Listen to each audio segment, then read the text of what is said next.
bit of unwanted history for Argyle on Tuesday night as they became just the third Plymouth Argyle side to lose their first 4 opening matches of a league campaign, losing 1-0 at home park against Leyton Orient. And here on Argyle Analysis, it is our job to go through it and maybe look at the reasons why that happened. Helping me do it, as usual, is Aaron Cusack, former academy coach here at the club.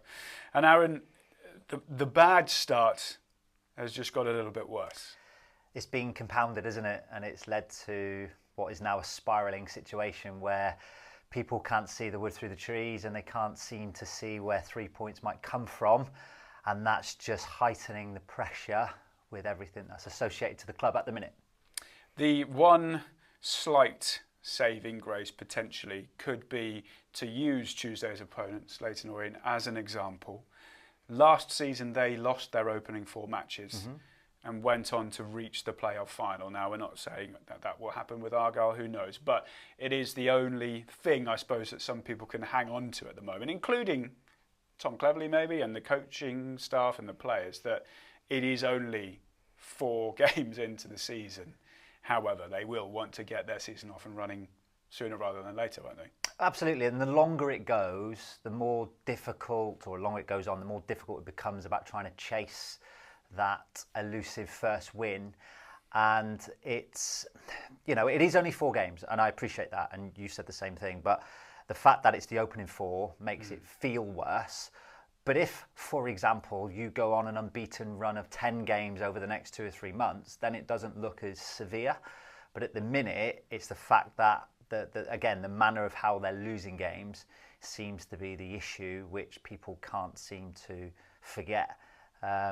But something needs to change eventually, and hopefully on the pitch, that means, you know, when you are in a little bit of a quandary, a deflected 1-0 win is what they'll take at that moment, and that sometimes is the spark needed to kick on. Yeah, they would have definitely taken a 1-0 win yesterday. Unfortunately, it was a 1-0 loss. Josh Koroma, now 3 goals in his last 4 games against Argyle, and this was the match winner, second half. It was just a help on, wasn't it? And it was clinical enough to beat that last line. And you know, on the evening we thought, was he offside? I think Alex Mitchell was maybe just playing him onside, and you know, we'll talk about that in a while. But it was just disappointing in the manner of the goal, because it was very similar to the way that the penalty was conceded against Lincoln at the weekend. And what I mean by that was everyone's making their way out and it was just helped back in. So it wasn't an incisive, deliberate pass. It was just a hit and hope. And Josh Koroma's in the position where the ball's landed, and he's put it away quite convincingly. Where they'll be disappointed is if that's a trend that's starting to develop, they've got to eradicate that. And that's easily fixed, by the way. It's just a case of recognising where pressure is horizontally along the last line, rather than all just watching the ball as they step high. And one thing maybe that could have contributed to that is the fact that Alex Mitchell arrived the day before. He was put straight into the starting lineup. Wouldn't have played with Brendan Galloway ever as a centre-back pair. And for the main, the defence was actually quite strong, I thought, on Tuesday night. It was, you know, that's one moment in it. But could that be a potential contribution? Oh, 100% it is, because like language and information is interpreted in different ways.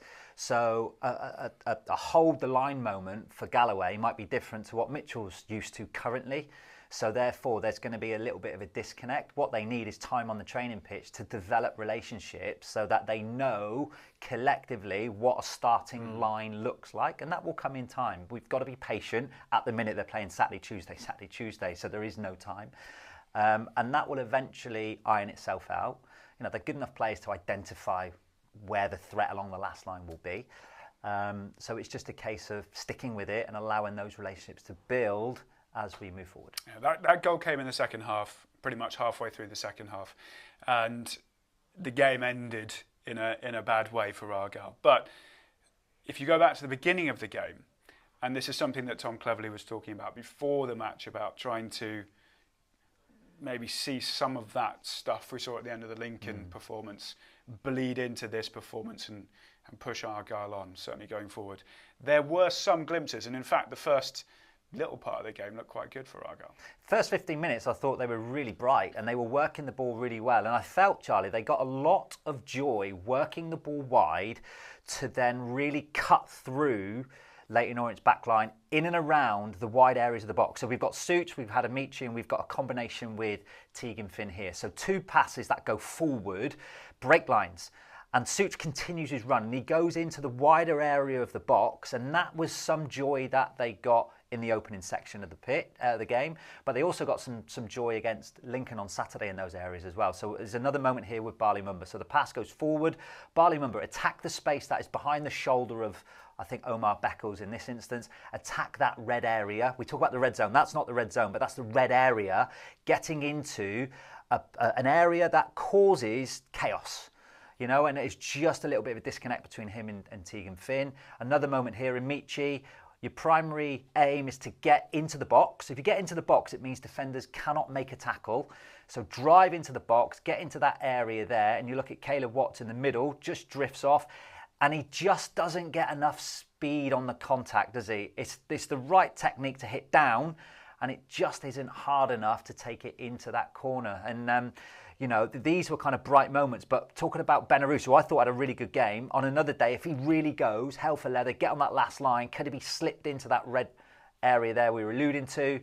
On this occasion, Barley Mumba opts to shoot. No bad thing, but again, relationships. Benarouz's first start, I think, or first competitive start for a long time.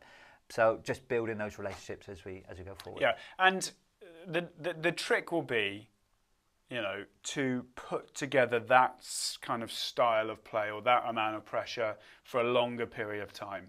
You know, most of those chances, well, all of them were in the first half, and most of them were kind of in the first 30 to 35 minutes of the game.